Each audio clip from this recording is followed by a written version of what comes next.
Oke, selamat malam Bang Sunan. Ya, selamat malam teman-teman. Bang, untuk perseteruan AMI BMG dan Aden Wong, Abang ingin menyampaikan pesan dan kesan apa Bang untuk saat ini? Ya, pertama-tama saya ingin menyampaikan bahwa saya sangat prihatin sekali ya melihat drama atau yang dipertontonkan selama sudah hampir 2 minggu ini.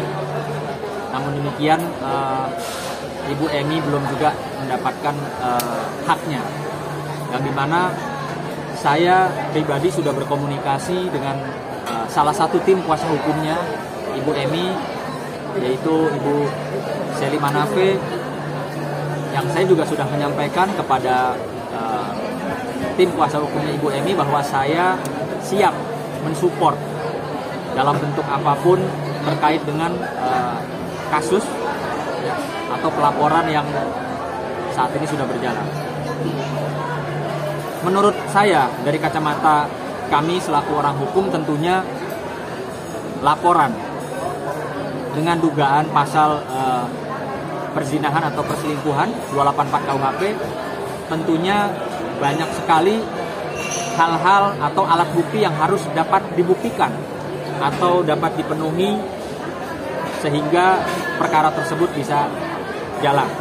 Contoh, ini sekalian saya juga ingin mengedukasi masyarakat bahwa pasal 284 KUHP terkait dengan perzinahan atau dugaan perselingkuhan itu harus dapat dibuktikan dengan satu,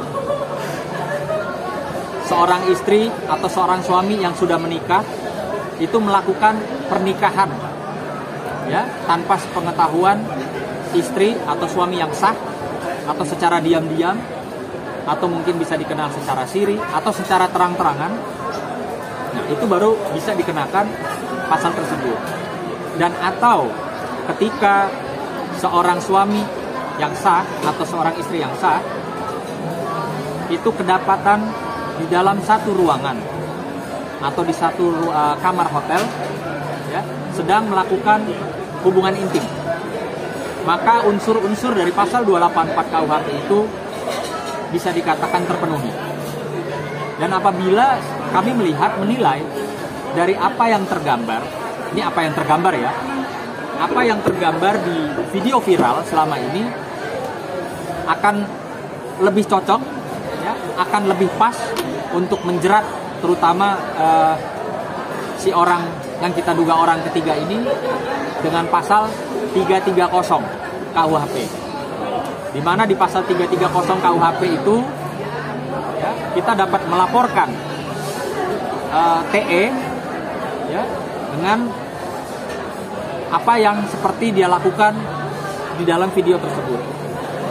Jadi kami mensupport, kami menyarankan kepada tim kuasa hukumnya Ibu Emi untuk segera melaporkan TE dengan pasal 330 KUHP.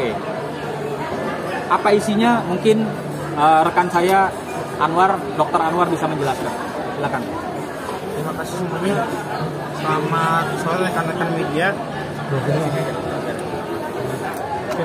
Perkenalkan sebelumnya, saya dengan Dr. Anwar Kadar, salah satu timnya Pak Sunan dan juga dosen dari Sekolah Tinggi Ilmu Hukum Islam. Jadi kalau kita berbicara pasal 330 KUHP, ayat 1 diterangkan bahwa barang siapa dengan sengaja menarik seseorang yang belum cukup umur dan dari kekuasaan yang menurut undang-undang ditentukan atas dirinya atau dari pengawasan orang yang berwenang untuk itu, diancam dengan pidana penjara paling lambat 7 tahun. Jadi kalau kita telah dari kata-kata menarik, itu bisa juga kita asumsikan tuh dengan mengambil dari membawa, karena kan dia membawa anak daripada Ami ini untuk pergi gitu loh. Jadi kita bisa asumsikan seperti itu. Baik, seperti itu mungkin.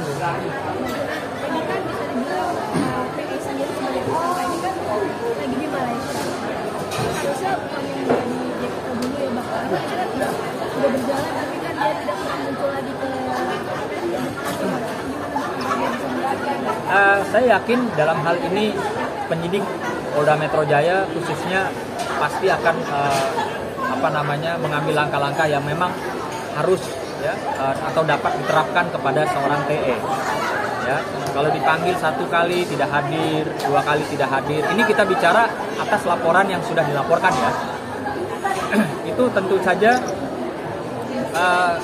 pihak penyidik Polda Metro Jaya dapat menetapkan TE itu masuk dalam daftar pencarian orang apabila memang dari 2 kali surat panggilan itu tidak ada respon yang baik atau tidak ada etikat baik dari seorang TE.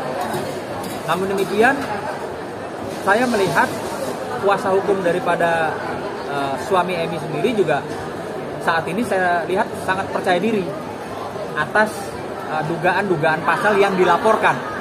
Ya, dugaan-dugaan pasal yang sudah dilaporkan, saya melihat kuasa hukum dari suaminya Emi sangat percaya diri. Karena itu tadi saya bilang, pasal 284 itu tidak mudah untuk dapat dibuktikan. Makanya ini adalah bentuk bentuk kepedulian kami ya, dan bentuk daripada konkret kami mendukung Emi sebagai seorang ibu yang dipisahkan oleh anaknya. Kami menyarankan tim kuasa hukum Ibu Emi segera bersama Ibu Emi melaporkan pasal 330 KUHP agar supaya dapat lebih cepat lagi TE ya ditangkap, ditahan, atau paling tidak dia bisa menunjukkan, dia bisa menginformasikan di mana keberadaan anak yang di bawah umur tersebut.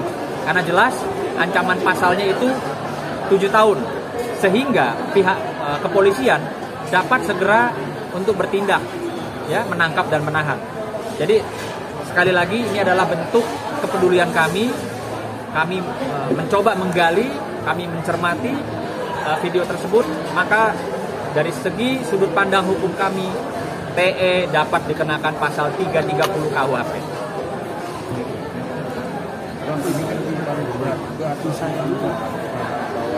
Dia membawa, kalau buktinya dia memang ada dan konteks itu maksudnya sendiri untuk menyuruh. Oh, nggak bisa. Akan berbeda ketika bapaknya yang menggendong. Ya, kalau bapaknya yang menggendong, kita tidak bisa menggunakan pasal apapun karena itu darahnya. Tapi kalau dia diutus, nggak bisa, nggak ada alasan. Tidak ada alasan. Jadi hukum itu tidak mengenal alasan tersebut.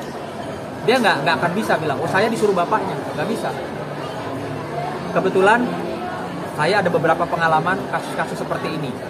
Jadi ketika seorang bapak atau seorang ibu menggunakan tangan orang lain untuk mengambil putra-putrinya secara paksa atau melawan hukum, membawa, itu dapat dikenakan si pelakunya. Nah, dalam hal ini kami menduga pelakunya yang terekam jelas di gambar, tentunya sudah berkali-kali kita amati, ya adalah si TE. Gitu. Jadi saya tidak bicara kepada sisi suaminya ya. Suaminya bapak kandung atau darahnya itu tidak bisa dilaporkan. Tapi orang yang membawa paksa, ya, merampas, yang dimana jelas aturannya anak masih di bawah umur, itu masih bayi, harus bersama ibunya. Nah, itulah yang telak, kalau bahasa hukumnya telak, bisa dapat dikenakan, dan ini ancamannya 7 tahun.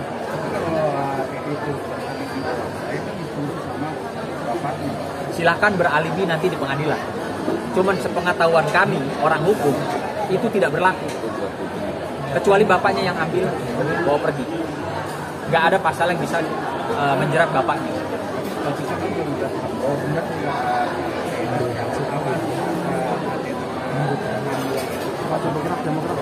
Loh, apalagi itu malah lucu kan? Statusnya apa TE?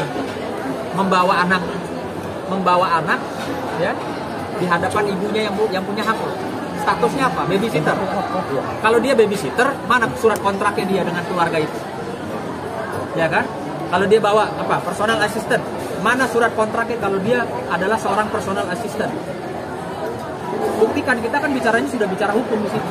Udah bukan bicara katanya atau bilang saya disuruh, nggak ada itu. Tapi kalau bahwa kami itu tugas status sama belum ada kan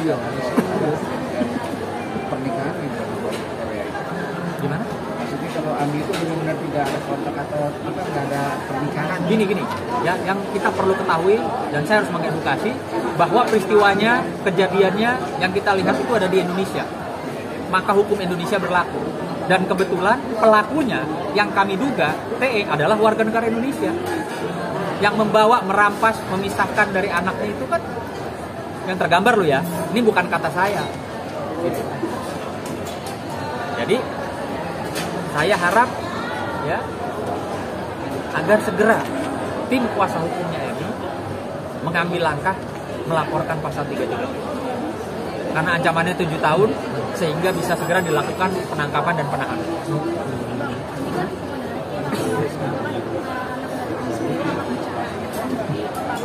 Salah satu podcast. Ya, tahu tadi. Nanti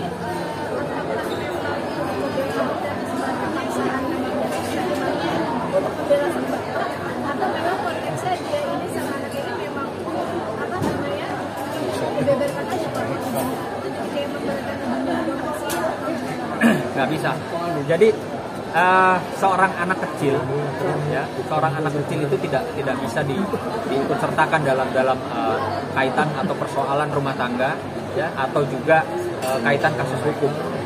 Apalagi memang saya juga melihat dan saya sangat menyayangkan ya ada seorang ya yang memiliki channel podcast tersebut dengan sengaja atau tidak sengaja alasannya mempertontonkan anak di bawah umur untuk menjelek-jelekan ibu kandungnya.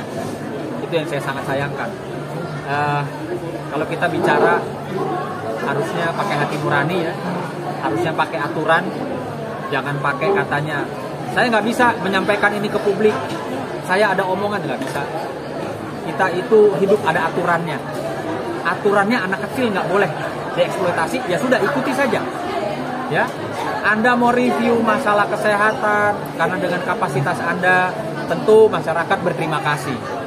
Ya, tapi kalau Anda memasuki satu wilayah yang berkaitan dengan norma atau dengan hukum, sebenarnya tidak cukup dengan kata maaf.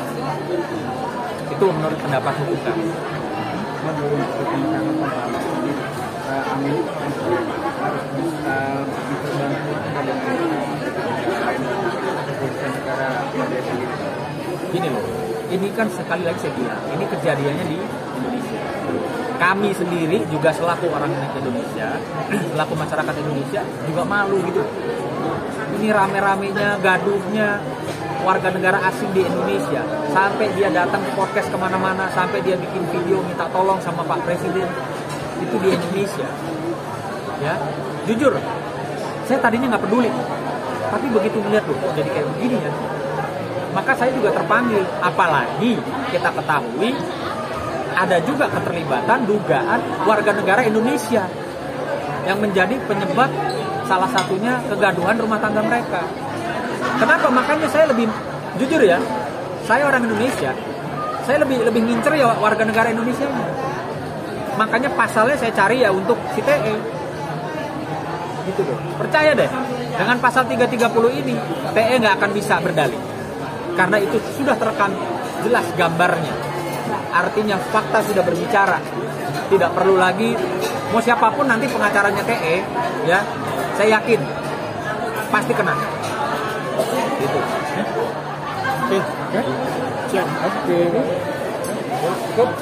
Oke, Bang.